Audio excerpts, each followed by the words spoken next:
आजकल बहुत से ऐसे गुरु, पंडित, संत, महात्मा या कुछ भी कह लीजिए, बहुत से लोग ऐसे नए-नए आपको देखने को मिलते हैं और सबका कहना ये होता है कि महिला जो होती है वो नर्क का द्वार होती है।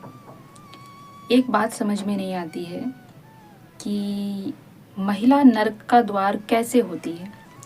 और चलो मान भी लेते हैं कि महिला नर्क का द्वार होती है।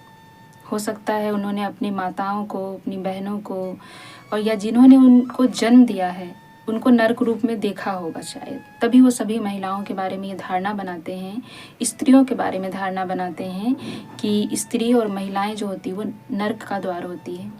एक बात बताइए, उन सभी लोगों से मैं पूछना चाहूँगी कि जिस नर्क के द्वार से आपका अस्तित्व बना, जिस नर्क के द्वार से आपने इस धरती पर जन्म लिया है, तो नर्क के द्वार से आने वाला व्यक्ति भी तो नर्क ही होता है।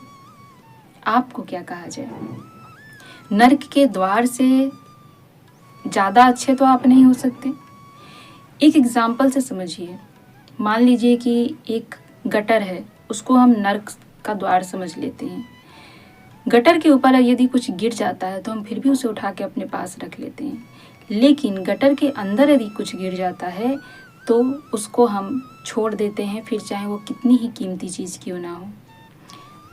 तो यदि महिला को आप नर्क का द्वार बोल रहे हैं, तो उस नर्क के द्वार के अंदर से जब आप उत्पन्न होकर आए हैं तो आप इस लायक हैं कि आपको कितनी भी कीमती चीज़ क्यों ना हो, जिस प्रकार हम गटर से नहीं उठा सकते, उस प्रकार से आपको सम्मान भी नहीं मिलना चाहिए।